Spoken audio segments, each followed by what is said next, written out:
Welcome to fertile कमांचल। आज हम पढ़ने वाले हैं 10.2 एविडेंसेस ऑफ एवोल्यूशन। हमने एवोल्यूशन अब तक हम पढ़ते गए कि एवोल्यूशन क्या होता है और ये सब।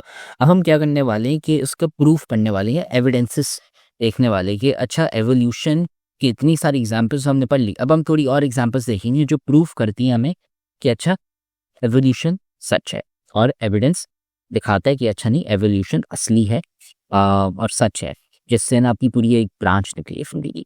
तो सबसे पहले आता है, इसमें ना 4 टॉपिक्स होंगे। तो ये पहला टॉपिक है आपका ये पैलियोंटोलॉजी। अब ये क्या है, ये एक है ना, एक ऐसी फील्ड होती है, ब्रांच होती है जिसमें आप है ना फॉसिल फ्यूल्स को लेते हैं एंड आप है ना उनको स्टडी करते हैं। फॉसिल फ्यूल्स हो गए, स्केलेटन हो गए, ये सारी चीज़ें। अब फॉर एग्जांपल इसमें है ना मैं आपको दिखा दूं कि हमें है ना डायनासोर्स हो गए, डायनासोर्स की है ना हमें हड्डियां ऐसी मिली थोड़ी सी ज़मीन में, ठीक है, ऐसे यूँ हो गए। साथ में हमने हमने हमें ना इतनी बड़े बड़े मिले। इससे हमें पता चला कि यार अच्छा नहीं, पुराने ज़माने में डायनासोर्स होते थे, वरना हमें कैसे पता चलता कि इतने साल पुराने ये आपके डायनासोर्स होते। ये हमें मिले हैं असल में। ये कहाँ पे मिले? हमें ज़मीन के अंदर मिले हैं। तो उससे हमें पता चला कि डायनासोर्स होते थे सबसे पहले तो, ठीक है। तो ये आपकी फील्ड आ गई है पैलियोंटोलॉजी, जो है आपकी स्टडी ऑफ फॉसिल फ्यूल्स। और उसमें आप है ना रिमेन्स देखते हैं कि अच्छा हड्डियां जो बची हुई हैं, जो बहुत पुराने जो जानवर थे या इंसान थे, उनकी हड्डियां जो ज़मीन में पड़ी हुई हैं, ठीक है। तो सबसे पहले तो ये हमने पढ़ लिया कि है ना, इससे हमें ये हमें पता चल गया कि इसका डेफिनेशन क्या है, ठीक है। ये एक फील्ड आ गई हमारे पास पैलियोंटोलॉजी की। अब हम ये देखते हैं कि आज के जो ज़माने के जो आपके हो गए जानवर या इंसान और पौधे, और जो पुराने ज़मानों के जो थे, हम उनको कंपेयर करें। क्या मतलब? जो आपके पुराने ज़माने मतलब मिलियंस ऑफ ईयर्स जो पुराने हैं, ठीक है, हम उनके फॉसिल्स लें, उनके रिकॉर्ड्स लें, और साथ में हमारी जो अभी की जो करंट की जनरेशन है, आप एक्सरे करें, आप अस्पताल में जाते हैं एक्सरे लेते हैं, आप उसको लेके आप कंपेयर करें कि हमारी हड्डियां, आपका डीएनए, सब ये कैसे कंपेयर करता है पुराने वालों से, ठीक है। हम कंपेयर करते हैं, फिर उससे हमें आइडिया हो जाता है कि क्या होता है। और सबसे इम्पोर्टेंट बात, हमने इस चैप्टर के ग्रेन टेस्ट का जो प्रैक्टिस टेस्ट है उसका लिंक हमने डिस्क्रिप्शन में डाल दिया है। आप डिस्क्रिप्शन में जाकर ये ऊपर पहला लिंक है प्रैक्टिस ग्रेन टेस्ट को, यहाँ पे जाएं और सॉल्व करें और प्रैक्टिस करें। यहाँ से आपने अगर प्रैक्टिस कर ली, आपके एग्जाम्स के अंदर एमसीक्यूज के अंदर 100% मार्क्स गारंटेड है। उसके अलावा अगर आपको हमारे फ्री नोट्स चाहिए, lecture, guest papers, model papers चाहिए, तो इस पहली वाली लिंक पे क्लिक करके आप हमारे चैनल को ज्वाइन हो जाए, और दूसरी वाली लिंक को क्लिक करके आप हमारा व्हाट्सएप ग्रुप है इंपॉर्टेंट प्रीमियम, उसको ज्वाइन हो जाएं, ठीक है। अगर आपको ट्यूशंस वगैरह के अंदर एनरोल होना है, कोई डाउट है, तो ये हमारा व्हाट्सएप नंबर, इस पे क्लिक करेंगे आप डायरेक्ट व्हाट्सएप पे चले जाएंगे, और तमाम बुक्स के पीडीएफ इस वाले यहाँ पर आखिरी वाले आपके पास गिवन है। आप यहाँ से कोई भी बुक उठा सकते हैं, आपकी जो मर्जी चाहे, सारी की सारी क्लासेस का। इसके साथ साथ आपसे रिक्वेस्ट है, आप चैनल को सब्सक्राइब और वीडियो को लाइक भी करते हैं। फॉर एग्जाम्पल, ठीक है, फॉर एग्जाम्पल ये आपका एक घोड़ा हो गया। ये घोड़ा है आपका, let's say 1 million years ago, ठीक है, 1 मिलियन ईयर्स अगो। अभी हम कौन से साल में? 2026 में। 2026 मतलब आप इसमें से 1 मिलियन हटा दें तो है ना बहुत ही पुराने ज़माने की बात है। 1 मिलियन ईयर्स अगो आपके घोड़े होते थे ऐसे ही, छोटे होते थे, ठीक है। जैसे टाइम बढ़ता गया बढ़ता गया बढ़ता गया, क्या हुआ? आपके घोड़े हैं ना ऐसे यूँ बड़े होते गए हाइट में, ठीक है। अब इसकी रीजनिंग क्या होगी? रीजनिंग हमें नहीं पता, लेकिन ये हो सकता है कि जो ज़्यादा बड़े घोड़े थे वो ज़्यादा और जल्दी भाग सकते थे, उसकी वजह से है ना वो ज़्यादा जिंदा रहे, ठीक है। और बहुत सारी रीजनिंग है, आपको रीज़न जानने की ज़रूरत नहीं है। लेकिन हमने क्या किया, हमने है ना कुछ हड्डियाँ ढूंढी पुराने घोड़ों की, ठीक है। हमने है ना हड्डियाँ निकाली और थोड़ी सी है ना एनालिसिस की और स्टडी किया, उसको पता चला अच्छा नहीं ये घोड़ा है। और आज के ज़माने के हमने घोड़े लिए, हमारे पास पड़े हुए भी घोड़े, हमने उनको लिया, हमने देखा कि अच्छा नहीं, कुछ घोड़ों में चेंज आया है, हाइट ज़्यादा बड़ी हो गई है इनकी, ठीक है। ये आज की कहानी है नाउ।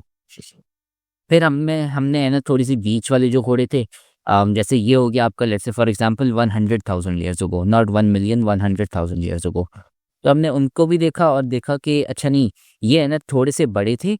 हमारे बहुत ही पुराने जो सबसे पहले घोड़े थे उनसे ज़्यादा बड़े थे, लेकिन लेकिन आज के ज़माने के घोड़ों से काफ़ी छोटे थे, ठीक है।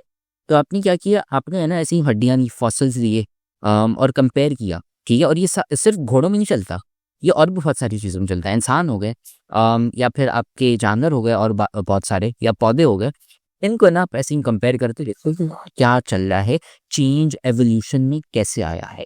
ठीक है, ये बस होता है आपका। तो अब इसमें अगर हम पढ़ते हैं ओके, यहाँ से स्टार्ट करते हैं। Ancient species were distinct from the modern worlds. ठीक है, हम क्या करना चाह रहे हैं, जो पुरानी ज़माने एंशियंट बहुत ही मतलब हज़ारों लाखों साल पुराने वाले, ये देखना चाह रहे हैं हम कि वो इस ज़माने के घोड़ों से या जानवरों से अलग हैं। ठीक है, तो हम क्या करते हैं, फॉसिल्स। ठीक है, फॉसिल्स ले लिए हमने। ठीक है, वो शो करते हैं कि एवोल्यूशन आया है, चेंज आया ओवर टाइम। अगर घोड़े लाखों साल पहले सेम होते और आज भी सेम होते तो हमें हाइट में बाकी सारी चीज़ें सेम मिलती, लेकिन नहीं, ऐसा नहीं है, चेंज आया है। ठीक है, तो एक तो ये चीज़। अब दूसरा ये है कि आप क्या करते हैं, जो आपके साइंटिस्ट और जो साइंटिस्ट है वो क्या करते हैं, वो फॉसिल्स लिखते हैं और है ना उसकी एज चेक करके, तरीके होते हैं अलग अलग, तरीके होते हैं। जैसे कार्बन डेटिंग हो गई, ये सब ये आप आगे जाके पढ़ेंगे, अभी आपके लेवल की नहीं है, लेकिन है ना आप उसको स्टडी करते हैं फॉसिल को और एक मशीन यूज़ करते हैं। ठीक है, उस मशीन से आपको पता चल जाता है कि ये जो हड्डियाँ आपके सामने ये कितनी पुरानी है, कितने सालों पुरानी है। ठीक है, तो ये कैसे होता है ये आपको जानने की ज़रूरत नहीं है, बस मैं आपको बता रहा हूँ, एक मशीन होती है जो आपको बताती है, जिसमें आपने रखा और आपको पता चल गया अच्छा नहीं, ये जो हड्डियाँ हैं ये है ना 1 लाख साल पुरानी है, या फिर है ना 1 मिलियन ईयर्स अगो की है, 20 लाख की। फेडरल बोर्ड के एनुअल एग्जाम्स का डर है, लेकिन ये नहीं पता कि तैयारी कहाँ से करनी है। दूसरी बात ये नहीं पता कि एग्जाम के अंदर सवाल का जवाब लिखना कैसे है, कैसे सेंटेंसेस को फॉर्म करना है, कैसे हमें फुल के फुल मार्क्स मिले। तो भाई घबराना किस बात से, हमारी बैच इसी प्रॉब्लम को तो सॉल्व करने आई है। तो आप भी हमारे बच्चों की तरह 97.8 परसेंटेज ला सकते हो, 98.27 परसेंटेज ला सकते हो, फातिमा की तरह अगली फातिमा आप बन सकते हो। आप 505 मार्क्स ले सकते हो आउट ऑफ 520। अच्छा जी, कैसे? हम आपको सिखाते हैं कि एग्जाम के अंदर लिखना कैसे होता है, ग्रेड टेस्ट प्रोवाइड करते हैं। देखिए जी, हमारे पास है पाकिस्तान की one of the best faculty. आप कोई भी सब्जेक्ट लेना चाहें, आपका जो दिल करे, आप सारे सब्जेक्ट्स लें, सिर्फ और सिर्फ 3000 रुपये में पूरे साल में। आपको एग्जाम राइटिंग मेथड सेशन दिए जाते हैं कि सवाल का जवाब लिखना कैसे, डिफरेंस वाला अलग क्वेश्चन, डेफिनेशन अलग, एग्जाम्पल वाला अलग, मैथ के सवालों का जवाब अलग होता है। आपको टॉपर बच्चों के नोट्स दिए जाते हैं, आपको फुल बुक के notes, question answers, live classes के अंदर कॉन्सेप्ट पढ़ाया जाता है आपको, और उनकी रिकॉर्डिंग्स भी दी जाती हैं। भैया और क्या चाहिए? अच्छा, और मज़े की बात, ग्रैंड टेस्ट से हमारा समझो पेपर लगता है। ये हमारा है केमिस्ट्री का ग्रैंड टेस्ट, इसका सवाल नंबर तुम नोट करो ये। तो भैया इस ग्रैंड टेस्ट में से आपके 3 सवाल लगे हैं क्लास 9 के केमिस्ट्री के पेपर में इस साल, जो नए सिलेबस से हुआ था 2025 के अंदर ग्रेड 9 का। तो इतने इंपॉर्टेंट हमारे ग्रैंड टेस्ट होते हैं, सारे आपको दिए जाते हैं। तो भैया देर किस बात की, इस नंबर पे कांटेक्ट करें और अभी रजिस्टर करवाएं। ऐसा आपको पता चल जाता है। तो साइंटिस्ट ने क्या किया, दुनिया भर से ऐसे जो है ना फॉसिल कलेक्ट किए, ये हड्डियाँ कलेक्ट की और ये सारी चीज़ें, और इससे हमें है ना पता चल गया कि अच्छा नहीं, जैसे ये हैं आपके हॉर्सेस हैं, ओवर टाइम ऐसे ही है ना बढ़ते गए। ठीक है, तो हमने क्या किया, हड्डियाँ जो बहुत ही पुराने सालों की थी, हमने उनको कलेक्ट किया, हमने है ना डाला मशीन में, हमें मशीन से पता चल गया कि ये कितनी पुरानी है, कितने साल पुरानी है, 1 लाख, 1000, 3000, 4000, 10,000, 1 लाख, 10 लाख, इतनी पुरानी। ठीक है, हमने उनको कंपेयर किया और हमें पता चल गया कि अच्छा नहीं, ये तो हाइट इनकी बढ़ती जा रही है। ठीक है, एक तो ये।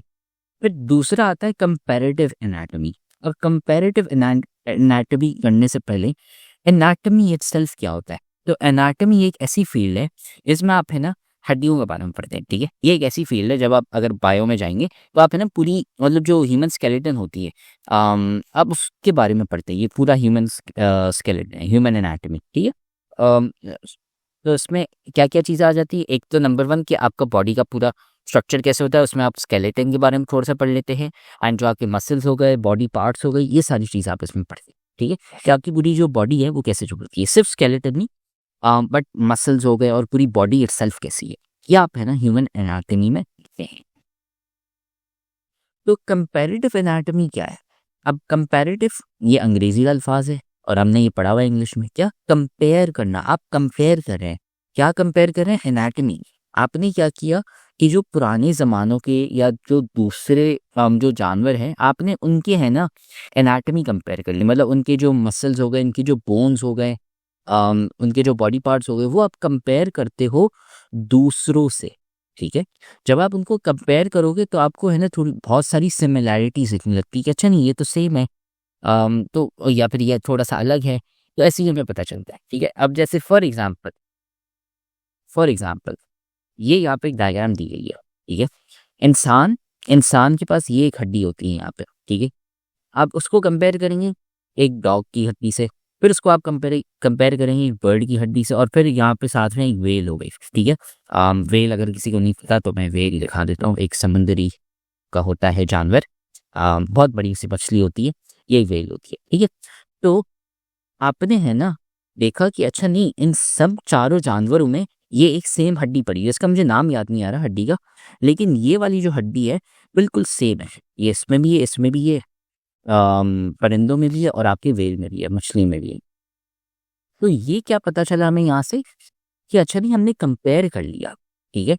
और जब हम कंपेयर करते हैं हमें सिमिलैरिटीज पता चल गई कि यार नहीं, इनमें भी है ना सेम चीज़ें पड़ी हुई हैं। तो इन्हें हम कहते हैं होमोलोगस स्ट्रक्चर्स, ठीक है, सेम स्ट्रक्चर्स, ठीक है। सो हड्डियां सेम है, हड्डियां थोड़ी सी चेंज हुई है, किस चीज़ में, शेप में, ठीक है। इसका शेप देखेंगे अगर आप, और इसका शेप देखेंगे तो अलग होगा, और साथ में साइज में, जैसे ये ज़्यादा बड़ा और ये थोड़ा सा छोटा है, ठीक है। वो क्यों, एवोल्यूशन की वजह से। लेकिन अगर देखा जाए असूलन हड्डी तो वही सेम पड़ी हुई है ना एक ही जगह पे, और उसका वही सेम फंक्शन है कि आपको है ना मूवमेंट में हेल्प करे, आपको आगे चलने में या चीज़ें पकड़ने में, ठीक है। तो ऐसे है ना आपकी जो शेप्स हैं और साइजेस है वो चेंज हुई हैं, बट स्ट्रक्चर जो है ना आपका वो बिल्कुल सेम है। और जब हम ये देखते हैं ये जो सारे सिमिलर पार्ट्स हैं, हम कहते हैं होमोलोगस स्ट्रक्चर्स, ठीक है। सबसे पहले तो इससे हमें पता चलता है कि यार अच्छा, ये जो चारों हैं ये सेम, मतलब एक किंगडम डोमेन से काइंड ऑफ आते हैं, ठीक है।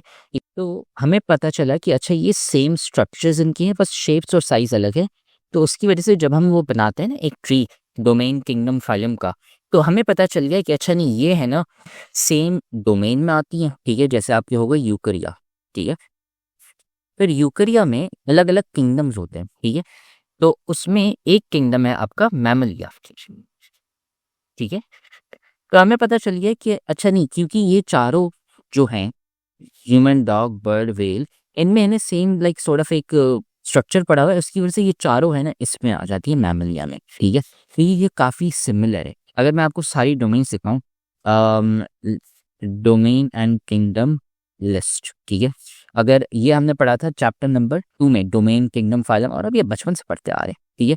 तो ये देखिए हमने क्या पढ़ा हुआ है कि ये आपके पास है ना डोमेन्स होती हैं और किंगडम्स होती हैं। जैसे प्लांटे हो गया, ठीक है, और एनिमलिया हो गया। एनिमलिया, ओ सॉरी, ये जो था ये आपका मैमलिया नहीं, ये सॉरी ये आपका हो गया एनिमलिया, ठीक है। कि अच्छा ये सारे एनिमल्स हैं, हम इनको क्या कहते हैं, इंसान हो गया, डॉग हो गया, कैट हो गई, बर्ड हो गए, वेल्स हो गई, फिश हो गई, ये क्या आती हैं, ये एनिमल के किंगडम में आती है ना, एनिमलिया के। तो इसलिए है ना हमने क्या किया, यूकैरियोट्स बनाया, यूकैरियोट्स के अंदर हमने एनिमलिया डाल दिया, और फिर उसमें हमने है ना सिमिलर डाल दिए जो आपके इवॉल्व हुए एवोल्यूशन के थ्रू। तो उसमें से हमें पता चल गया कि यार इनमें है ना ये एक सेम स्ट्रक्चर है। आप अगर let's say for example plants ले लें, प्लांट्स में आपको ये कहीं दिखेगा नहीं, बैक्टीरिया में ऐसा कहीं स्ट्रक्चर आपको दिखेगा नहीं, फंजाई में दिखेगा नहीं, ये सिर्फ उनमें जो एनिमल्स हैं, इसलिए हमारा पूरा किंगडम बन के आया एनिमलिया, ठीक है। तो ऐसे है ना आपके जो डोमेन किंगडम फाइलम थे ना जो आपने पढ़े थे, उससे जाके है ना हमारे ऐसे ही पूरे स्ट्रक्चर्स बने। फिर हमने देखा कि अच्छा नहीं, फिर फाइलम में आते हैं। अच्छा फाइलम में ना अलग अलग हैं, जैसे मैमल हो गया और रेप्टाइल्स हो गए, उनको अलग कर दिया हमने, और फिर बर्ड्स हो गए, उनको हमने अलग कर लिया, ठीक है। तो ऐसे ही अलग हम करते गए और इससे ना हमारे फिर स्पीशीज तक हम आ गए। लेकिन लेकिन ये हमें पता चलता है कि जैसे आपके डोमेन्स हो गए, किंगडम्स हो गए, एवोल्यूशन के थ्रू हमें पता चलता है कि आपकी ये जो चीज़ें हैं कि जैसे हड्डियाँ हो गई, हम जब कंपेयर करते हैं एनाटमी, ठीक है, अगर आप प्लांट को कंपेयर करेंगे इंसान से तो आपको बहुत ही कम सिमिलैरिटी दिखेंगी। लेकिन अगर आप ये देखते हैं इंसान को कंपेयर करते हैं आप एक डॉग से, बर्ड से और व्हेल से, तो हड्डियाँ यहाँ पे ना स्ट्रक्चर्स ओवरऑल, जैसे हाथ का जो है वो सेम है स्ट्रक्चर, शेप और साइज अलग होगा लेकिन स्ट्रक्चर तो सेम है। प्लांट में तो ऐसा कुछ नहीं है, इसलिए ना वो अलग कैटेगरी में आ जाते हैं, वो है ना बिल्कुल अलग हो जाते हैं, ठीक है। तो ऐसे है ना हम यहाँ पे है ना हमने ग्रुपिंग की, डोमेन, किंगडम, फाइलम, और है ना ऐसे ही पढ़ते गए। जैसे ये हमने पढ़ा था चैप्टर नंबर 2 में, यूबैक्टीरिया, आर्किया एंड यूकरिया। यूकरिया में फिर हमारे पास क्या आ गए, कौन से kingdoms, प्रोटिस्ट्स, fungi and plants and animals. और मेन जो हम क्या देख रहे हैं, एनिमल्स देख रहे हैं। आप एनिमल्स देखें जैसे जो होगा ह्यूमन डॉग बर्ड वे, ये बिल्कुल ही अलग है आपके जैसे प्लांट से, ठीक है। तो ऐसे ही करके है ना हमारे पास क्या कहते हैं, ये एक पूरी कैटेगरीज बन गई, ठीक है। और होमोलॉग स्ट्रक्चर्स, ये आपने बिल्कुल याद रखना है कि ये जो हम कंपेयर करते हैं वो होमोलॉग स्ट्रक्चर्स को करते हैं जो बिल्कुल सेम होते हैं, ठीक है। ये हो गया। अब हम क्या करते हैं कि नेक्स्ट पे आते हैं सिलेक्टिव ब्रीडिंग। सिलेक्टिव ब्रीडिंग क्या है, उससे पहले हम आर्टिफिशियल सिलेक्शन पे आते हैं, ठीक है। आर्टिफिशियल सिलेक्शन क्या है, जो जो नेचुरल सिलेक्शन हम पढ़ते आ रहे हैं ना पीछे से, एवोल्यूशन और नेचुरल सिलेक्शन, ये कैसे हो रही है, कुदरती हो रही है। जैसे टाइम बढ़ता जा रहा है खुद ही होती जा रही है आपकी सिलेक्शन, ठीक है। कि हम है ना बेस्ट वाले एनिमल्स चूज करें, वो फिर ब्रीड करते हैं, रिप्रोड्यूस करते हैं, फिर उनकी जो आगे की नस्लें आती हैं वो है ना बेहतर होती जाती है। ये कुदरती के मतलब कुदरत की वजह से हो रहा है, ये कुदरती नहीं है, ठीक है, हम खुद नहीं कर रही है, ठीक है। तो ये नेचुरल है, कुदरती और नेचुरल, ठीक है। इसका क्या मतलब है, ये खुद ही हो रहा है, ठीक है। ये अल्लाह ताला ने जैसे किया हुआ है वैसे ही है ना एक सिस्टम बनता जा रहा है, ठीक है। आर्टिफिशियल सिलेक्शन क्या हो जाता है, जब इंसान बीच में आ जाते हैं। अगर आप नेचुरल को आर्टिफिशियल कर देते हो तो उसका क्या मतलब है कि ये अब इंसान कर रहा है, नॉट कुदरती, ये नेचर की वजह से नहीं हो रहा ये। जैसे फॉर एग्जाम्पल लाइट लेंगे आप, ठीक है। आपके पास रोशनी कब होती है, सुबह को होती है क्योंकि आपके पास सूरज होता है, रात को रोशनी नहीं होती। इंसानों ने बोला हमें रोशनी चाहिए तो हमने है ना बल्ब बनाए, ट्यूबलाइट्स बनाई, ये सारी चीज़ें। फिर ऐसे ही हमारे पास लाइट जो रोशनी है वो हमारे पास दिन के वक्त भी आने लगी। तो वो कुदरती नहीं है, वो आर्टिफिशियल है, वो नेचुरल नहीं है, वो आर्टिफिशियल है, वो इंसान ने बनाई है, ठीक है। तो वैसे ही जो आपकी आर्टिफिशियल सिलेक्शन है वो क्या होती है, वो इंसानों की वजह से नेचुरल सिलेक्शन हो पाती है, जिसमें आप क्या करते हैं कि जो चीज़ें मुझे चाहिए, ठीक है, मैं उनको है ना इंसानों को या फिर है सॉरी इंसानों को नहीं, मैं एनिमल्स को और प्लांट्स को मैं एक साथ है ना इकट्ठा करके उनको ब्रीड करवाऊँ, नंबर 1, ठीक है। ताकि उनकी जो आगे की जो नस्लें आएँ, जो उनके ऑफस्प्रिंग्स हो, ठीक है, उनमें है ना वो जेनेटिक फीचर्स हो। फॉर एग्ज़ाम्पल जब ईद का वक़्त आता है, आपके पास है ना आप क्या करते हैं कि आपको है ना एक बड़ी-सी है ना मोटी-सी है ना गाय चाहिए होती है या फिर है ना मोटा-सा बकरा चाहिए होता है, क्यों? ताकि आपके पास जब उसको है ना जब आप उसकी कुर्बानी करो फिर आपके पास और ज़्यादा हो खाने के लिए। जब आप मुर्गी भी लेते हो तो मुर्गी आपको वो वाली चाहिए होती है जिसमें सबसे ज़्यादा चिकन हो, ताकि है ना आप पेट भर के खा सको। तो आप क्या करते हो कि अम अगर लेट्स से मैं आपको कहता हूँ कि आपको है ना कुर्बानी करनी है किनकी, जो आपके है ना बहुत ही बड़े-बड़े जैसे गाय हो गए, ठीक है? अब जैसे आप ये देखें, ये बहुत बड़ी हैं। आप है ना ऐसे ही हट्टे-कट्टे है ना ऐसे ही है ना आप चाहोगे गायें आपके पास आएँ, क्यों? ताकि आपके पास खाने के लिए ज़्यादा चीज़ें हों। अगर आप जैसे ये लेते हो, आप ये वाली गाय चाहोगे, ये वाली गाय नहीं, ठीक है? ये इसमें कुछ है ही नहीं इतना कुछ खाने के लिए, तो आपके पैसे भी ज़ाया और वेट है ना काफ़ी ज़्यादा, तो आपके पास खाने के लिए कम चीज़ें आ रही हैं, नंबर 1, ठीक है? और नंबर 2 आपके पैसे भी ज़ाया हो रहे हैं, ठीक है? इसमें इतना वो नहीं है, गोश्त नहीं है। लेकिन आप इसको देखें, ये बहुत हट्टी-कट्टी मोटी गाय है, इसको कुर्बान करेंगे बहुत कुछ है आपके पास खाने के लिए, ठीक है? तो आपको ऐसी ही गायें चाहिए होती है। तो आप क्या करते हो कि ये आपने ऐसी 2 गायें लेनी, ठीक है? आपने उन दोनों को पाला साथ में, ठीक है? और उसके फिर जब आगे की नस्ल आएँगी, जब उनके बेटे-बेटियाँ होंगे और छोटी-सी गायें आएँगी, ठीक है? तो वो भी मोटी होंगी। अगर आप 2 पतली गायें लेंगे, तो फिर उसका जो बेटा या बेटी होगी वो भी पतली होगी। लेकिन आप मोटे वाले को लेंगे, मोटी गाय को, तो उसकी जो आगे की नस्लें होंगी वो भी मोटी होंगी। तो इसमें क्या हुआ, ये कुदरती नहीं हुआ, ये आपने खुद बैठ के है ना उनको कहा कि नहीं साइड पे यहाँ पे बैठ के मैं इनको साथ में रखूँगा। तो ये इंसान कर रहा है, तो इसलिए हम इसे कहते हैं आर्टिफिशियल सिलेक्शन। ये जो आपकी ब्रीडिंग हो रही है, मतलब आप गायें पाल रहे हैं, क्रिया पाल रहे हैं या मुर्गियाँ हो गईं, जब आप उनको डोमेस्टिकेट करते हो, डोमेस्टिकली मतलब ब्रीडिंग आप खुद ही है ना एक जगह पे करते हो, ठीक है? तो जब आप उनको ब्रीड करते हो, ठीक है? अब किसको, ठीक है, जेनेटिक प्लांट्स हो गए, आप प्लांट्स के साथ भी कर सकते हो और साथ में एनिमल्स के साथ भी कर सकते हो, ठीक है। किनको करें, जो जेनेटिकली एनहांस्ड होते हैं। तो उससे क्या होता है, आपके पास ऐसे ऑफस्प्रिंग्स आते हैं जिनके पास डिजायर्ड जेनेटिक फीचर्स होते हैं, ठीक है। जैसे जो गाय थी आपके पास, मुझे एक ऐसी गाय चाहिए जिसमें है ना गोश्त बहुत हो, है ना हट्टी कट्टी और है ना मोटी ज़्यादा हो, ठीक है, ताकि खाने के लिए ज़्यादा हो।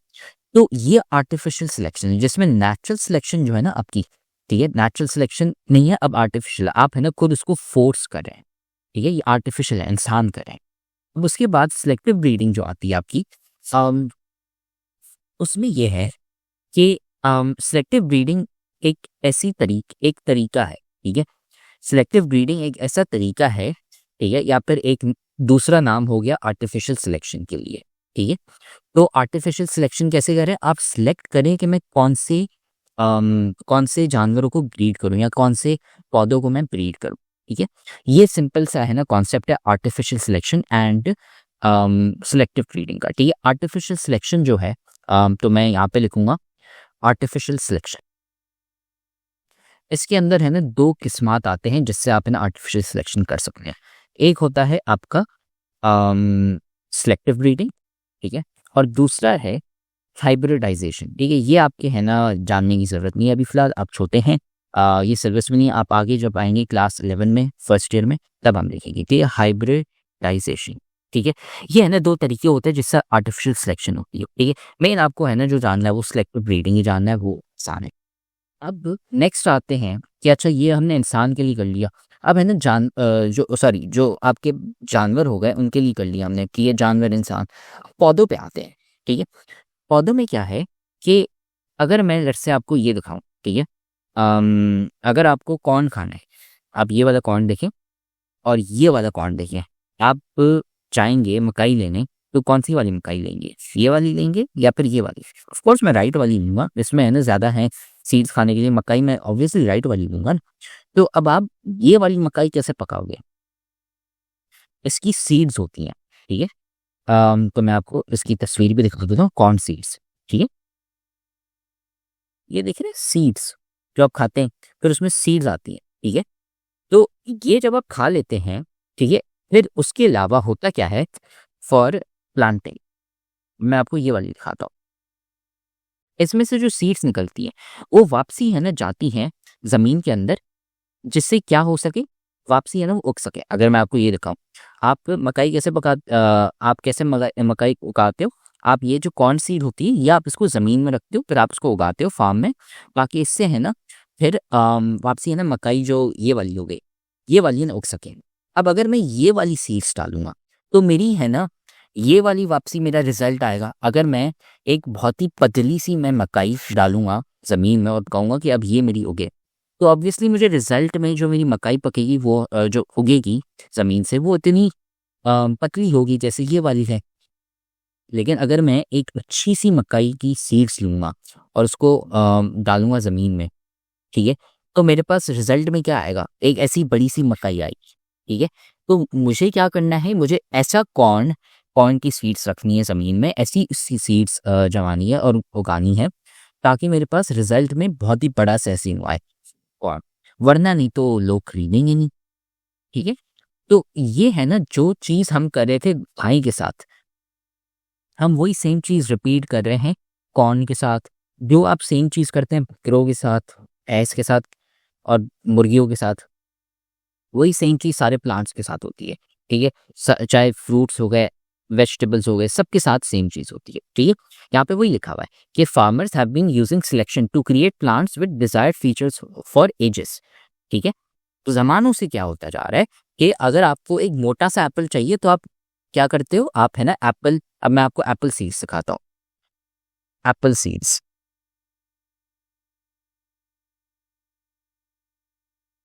यहाँ पे देखिए, जब आप एप्पल खा लेते हैं तो उसके अंदर ये सीड्स होती हैं, ठीक है। ये आप है ना ज़मीन में रखेंगे तब है ना एप्पल वापसी उगता है। अब आपको मैं दो किस्म के एप्पल सिखाता हूँ, ठीक है। एक एप्पल हो गया red Apple versus brown Apple, ठीक। अब आप मार्केट में लेने जाओगे एप्पल, ठीक है, तो आप कौन सा वाला एप्पल लोगे? एक अच्छा सा एग्जाम्पल ये हो गया, ठीक है। आप कौन सा एप्पल लोगे? ऑब्वियसली लेफ्ट वाला जो अच्छा वाला होगा, ठीक है। या फिर अगर आपके पास लेट्स से ये वाला एप्पल हो गया, ठीक है, नंबर 1 देखिए और नंबर 2 देखिए ये वाला, तो आप कौन सा एप्पल लेंगे? ऑब्वियसली वो वाला जो ज़्यादा अच्छा वाला होगा, तो आप 1 और 2 लेंगे, 3 और 4 नहीं लेंगे। तो मैं क्या करूँगा, ऐसे एप्पल्स उगाऊँगा जो 1 और 2 वाले होंगे, 3 और 4 वाले नहीं। तो मैं क्या करूँगा, जो सीड्स होती हैं जैसे ये वाली, मैं 1 और 2 की सीड्स लूँगा और है ना उनको उगाऊँगा ताकि मेरे पास 1 और 2 के ऐसे ही जो आगे की नस्लें होंगी वो ज़्यादा अच्छे हैं, रादर देन ये येलो वाली और ग्रीन वाली। ऐसे एप्पल्स मुझे नहीं चाहिए, ये मार्केट में नहीं बिकते और ये टेस्ट में भी अच्छे नहीं होते, ठीक। तो आप यही कर रहे हो कि वो वाली सीड्स आप है ना उगा रहे हो और है ना वही प्लांट्स आप उगा रहे हो जो है ना अच्छे वाले हो, जिसमें डिजायर्ड फीचर्स हो। ठीक है, एक तो ये हो गया। इससे क्या हो जाता है, जो अगर आप फीचर सेलेक्ट करते हो तो उससे क्या हो जाता है, नंबर 1 आपके है ना प्लांट्स और ज़्यादा बड़े हो सकते हैं। ठीक है, ज़्यादा और साइज में बड़े होंगे और ज़्यादा और जल्दी भी उगेंगे। ठीक है, और साथ में ड्राउट रेजिस्टेंट, मतलब है ना ज़्यादा अच्छे तरीके से उग पाते हैं। ठीक है, उनको कम पानी चाहिए होता है। अब जब बात आती है यहाँ पे जब नेचर में ये चल रहा होता है, ठीक है, नेचर में इतना कुछ नहीं चल रहा होता, नेचर में बहुत टाइम लगता है। क्यों? क्योंकि इसमें आप है ना खुद सेलेक्ट नहीं करते, लेकिन आर्टिफिशियल सिलेक्शन में क्या होता है, आप सेलेक्ट करते तो है ना आप है ना पावर आ जाती है आपके हाथ में, तो आप है ना क्या होता है कि आप है ना ज़्यादा और जल्दी एवोल्यूशन को बूस्ट अप कर लेते हैं और उससे है ना फिर ज़्यादा और जल्दी है ना चीज़ें उगने लग जाती है। ठीक है, तो आर्टिफिशियल सिलेक्शन बस ये चीज़ है। अब जो हमने प्लांट्स को पढ़ा वही सेम चीज़ आ रही है यहाँ पे जानवरों के लिए। ठीक है, वही सेम चीज़। जैसे अब आप है ना ऐसी गायें जो होंगी उनको आप रखोगे अपने फार्म्स में, या उनको आप ब्रीड करोगे, उगाओगे, जिससे क्या हो सके कि ज़्यादा दूध आए, नंबर 1, और साथ में गोश्त बहुत ज़्यादा हो। ठीक है, आप उन्हीं को है ना सिलेक्टिव ब्रीडिंग करोगे। ठीक है, तो ये है। अब इससे है ना टेबल आ जाता है। टेबल में यहाँ पे थोड़ी सी डिफरेंसेस हैं कि ये आर्टिफिशियल सिलेक्शन कौन सी है, जो है ना इंसान करता है। ठीक है, नेचुरल सिलेक्शन क्या होगी, जब वो खुद ही नेचर में एनवायरनमेंट में हो रही होती है। ठीक है, अब यहाँ पे क्या होता है, वेराइटीज जो हैं वो म्यूटेशन की वजह से आती हैं। ठीक है, म्यूटेशन क्या है ये आपको जानने की जरूरत नहीं है, ये आप याद कर लें अभी फिलहाल। ठीक है, म्यूटेशंस एक है ना थोड़ा सा कॉम्प्लेक्स टॉपिक है जो आप पढ़ेंगे क्लास 11 में और क्लास 12 में। ठीक है, ये अभी है ना आप याद रख लें, ये बस किताब ऐसी बनाई गई है जैसे बहुत गंदे तरीके से किताब लिखी गई है, ये एआई ने लिखी है, कुछ कर नहीं सकते, लेकिन बस ये आप है ना याद रख लें। ठीक है, ये अभी आप है ना छोटे हैं इस अल्फाज को पढ़ने के लिए। ठीक है, दूसरा ये कि वैरायटीज जो है, जो आर्टिफिशियल सिलेक्शन से आती है वो कैसे आती है, सिलेक्टिव ब्रीडिंग से। और वो मैंने आपको तरीका अभी बताया है कि आप है ना सिर्फ उन्हीं सीड्स हो गई या जानवर हो गए, उन्हीं को आप उगाओगे जो वो वाले हैं जो अच्छे फीचर्स वाले हों। जैसे अगर गाय होगी तो हट्टी कुट्टी हो गई, अगर मकई हो गई या सेब हो गया तो वो अच्छे हों, बड़े से हों, मोटे से हों और जूस उसमें ज़्यादा हो। ठीक है, नेचुरल सिलेक्शन में क्या होता है कि it operates in natural population. ठीक है, मतलब आपकी है ना नेचुरल पॉपुलेशन जैसे जंगल में हो गई, कोई सी भी आपकी पूरी आवाम हो गई। ठीक है, लेकिन डोमेस्टिकेटेड पॉपुलेशन क्या होती है, जो आप फार्म्स में उगाते हो। ठीक है, वो वाले होंगे जो आप उसको फार्म्स में उगाते हो। ठीक है, डोमेस्टिकेट का मतलब भी क्या होता है, वही जो इंसान करे होते हैं। कि आप देख रहे हैं यहाँ पे ये कोई नेचर नहीं है, ये इंसान उगा रहा है इसको एक फार्म पे। ठीक है, तो ये डोमेस्टिकेटेड एनवायरमेंट्स होते हैं और डोमेस्टिकेटेड प्रोसेस होती है। अब चौथा ये जो मैंने आपको बताया था, नेचुरल सिलेक्शन बहुत स्लो है, उसमें thousands to millions of years लग जाते हैं। लेकिन जो आर्टिफिशियल सिलेक्शन है वो है ना जल्दी होती है। क्यों? क्योंकि इंसान इंटरवीन कर रहा है और कह रहा है कि नहीं मुझे ये आउटपुट चाहिए, तो उसकी वजह से आर्टिफिशियल सिलेक्शन बहुत जल्दी होती है, फास्ट होता है, रिजल्ट्स आपको बहुत जल्दी दिखने लगते हैं। ठीक, फिर उसके बाद नेचुरल सिलेक्शन में बायोडाइवर्सिटी है। ठीक है, बायोलॉजिकल डाइवर्सिटी वो बहुत होती है। लेकिन जो आर्टिफिशियल सिलेक्शन है उसमें है ना इतनी डाइवर्सिटी नहीं होती, कम होती है। क्यों? क्योंकि उसमें है कि यार मुझे सिर्फ ये ही आउटपुट चाहिए, उसमें इंसान कंट्रोल कर रहा होता है और वो बहुत जल्दी हो रहा होता है। ठीक है, तो उसमें है ना न्यू वेराइटीज आ जाती है नेक्स्ट जनरेशन से, लेकिन बहुत डाइवर्सिटी नहीं होती। ठीक है, ये हमारा सा सिंपल कॉन्सेप्ट है natural selection and artificial selection का।